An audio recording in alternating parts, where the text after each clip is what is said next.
வணக்கம், நான் உங்கள் இன்பராஜ். தினம் ஒரு தாவர வகைகளில் இன்றைக்கி நம்ம பார்க்க இருக்கிறது வந்து ஈச்ச மரம். ஈச்ச மரம் வந்து நம்ம நாட்டில் இந்தியாவில் வந்து ஒரு 2-3 ரகத்தில் சாதாரணமாக பொதுவாக அப்படியே வளரும். அதை பற்றி தான் இப்போ நம்ம வந்து பார்க்க போகிறோம்.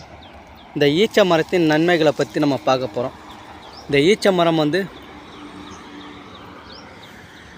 சுமார் ஒரு 20 அடி 30 அடி வரைக்கும் வளரக்கூடியது. குறிப்பாக தென்னை மரம், பனை மரம் மாதிரி ரொம்ப ஹைட்டாக வளரக்கூடியது தான் ஈச்ச மரம். தென்னை மரம், பனை மரங்களுக்கு என்ன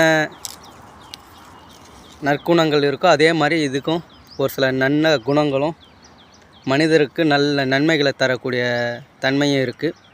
அதை பற்றி தான் இப்போ பார்க்க போகிறோம்.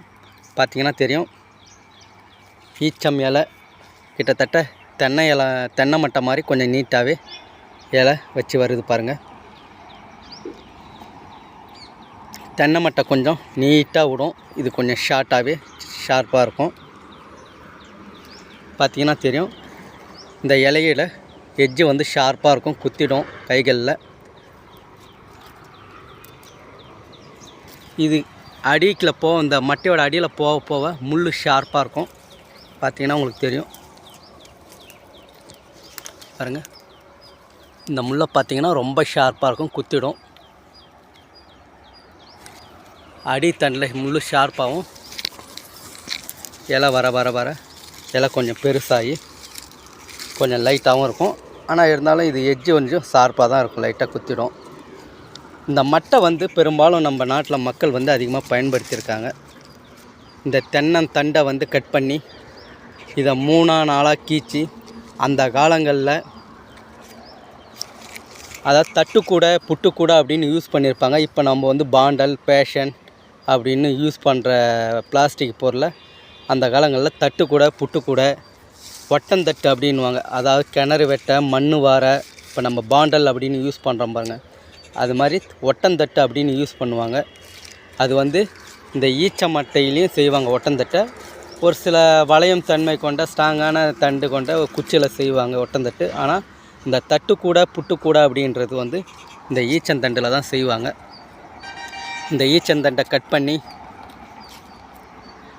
3-4 கட் பண்ணி அதை பதப்படுத்தி தட்டுக்கூடை, புட்டுக்கூடைன்னு அந்த காலில் 90க்கு மேலே 80களில் இருந்தவங்களுக்கெல்லாம் தெரியும். அது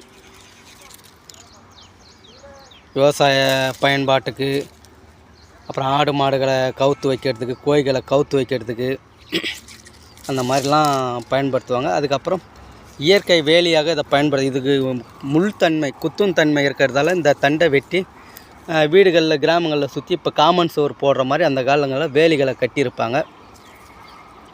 இன்னும் சில நன்மைகள்லாம் இருக்குது இதில் பாருங்கள்.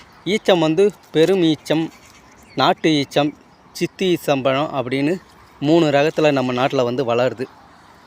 அதை பற்றி தான் இப்போ நம்ம பார்க்க போகிறோம். இயற்கையாக வளரக்கூடிய ஈச்சம்பழத்தில் நம்ம நாட்டில் அதிகமாக இருக்குது. இதான் கொஞ்சம் பெருசாக இருக்கும் பார்த்திங்களா. இந்த சைஸ்லேயே வந்து இன்னும் இது முத்தலை, பச்சையாகவே இருக்குது பாருங்கள் காய். இது வந்து பெருரக ஈச்சை. நம்ம நாட்டில் வந்து இந்தியாவில் வந்து இயற்கையாக யாரும் பராமரிக்காமல் இயற்கையாக வளரக்கூடிய ஈச்ச மரத்தில் இது வந்து இன்னும் பெருசாகவும், இது பழுத்தா கொஞ்சம் டேஸ்ட் வரும். நம்ம பேரிச்சம்பழம் மாதிரி ஸ்வீட்டாலாம் அது பதப்படுத்துறது ஒரு நார்மல் டேஸ்ட்டுக்கு இருக்கும். இது வந்து பெரும் ஈச்சை அப்படின்னு சொல்லலாம். நம்ம பேரிச்சம்பழம் கணக்கில் வராது. இது நம்ம நாட்டு ஈச்சையில் ஈச்சம்பழம் அப்படின்னு சொல்லலாம். இப்போ வந்து இது காயாக தான் இருக்குது. இந்த ஈச்சம்பழம் என்னத்துக்குன்னா, திருவிழா காலங்களில் தேர்களில் கட்டுவாங்க, கல்யாண வீடுகள் பந்தலில் தோரணங்களாக அழகுக்காக இந்த ஈச்சம்பழம் கட்டுவாங்க. கிராமங்களில் இதை உணவாகவும் எடுத்துக்குவாங்க. இந்த காயாக பறித்து சாப்பிட்டாங்கன்னா உள்ளே இருக்கிற விதையை சாப்பிடுவாங்க. மேலே இருக்கிற தோலுலாம் கசக்கும், உள்ளே இருக்கிற விதையை சாப்பிடுவாங்க. கொஞ்சம் சாப்பிட்டா சோறு மாதிரி தோரில் இருக்கும். அதே முத்திருச்சுன்னா அந்த விதையை சாப்பிட முடியாது, அது ரொம்ப ஹார்டாக ஆகிடும். மேலே இருக்கிற தோல் வந்து பழுத்த மாதிரி இருக்கும், பழம் மாதிரி, அதை தான் சாப்பிடுவாங்க. மாதிரி இந்த ஈச்சம்பழம் பார்த்திங்கன்னா தெரியும் உங்களுக்கு. இது ஒரு சின்ன ரகத்திலே அதாவது சின்ன நாட்டு ஈச்சை. இது வந்து அது பெரிய ஈச்சைன்னு சொன்னால் அதை விட கொஞ்சம் சின்ன சைஸ்லேயே இது பழுத்துரும் பாருங்கள். ஒரு சின்ன சைஸ்லேயே இது வந்து பழமாயிடும். இதுவும் ஒரு லைட்டான ஸ்வீட்டில் துவர்ப்பு தன்மை தான் கொண்டு இருக்கும். இதுவும் அதே மாதிரி தான் பழுத்தா அந்த தோலை சாப்பிட்ற மாதிரி இருக்கும், சதையை பிஞ்சாக எடுத்து சாப்பிடுவாங்க ஒரு சிலர். அது வந்து அந்த உள்ள விதை சாப்பிட்டா இருக்கும், அதை சாப்பிடுவாங்க. இதுவும் அதே மாதிரி தான், தோரணங்கள் எல்லாத்துக்கும் கட்டி பயன்படுத்துவாங்க. அதுக்கப்புறம் ஒட்டர்னை அடிக்க இந்த குச்சியை வெட்டி மொத்தமாக கட்டி ஒட்டர்னை குச்சியாக பயன்படுத்துவாங்க. இதை விட இப்படி நுனியில் கட்டி அதை நசுக்கி ஒட்டர்னை குச்சியாக இதை பயன்படுத்துவாங்க. இதில் நிறைய நன்மைகளும் இருக்குது.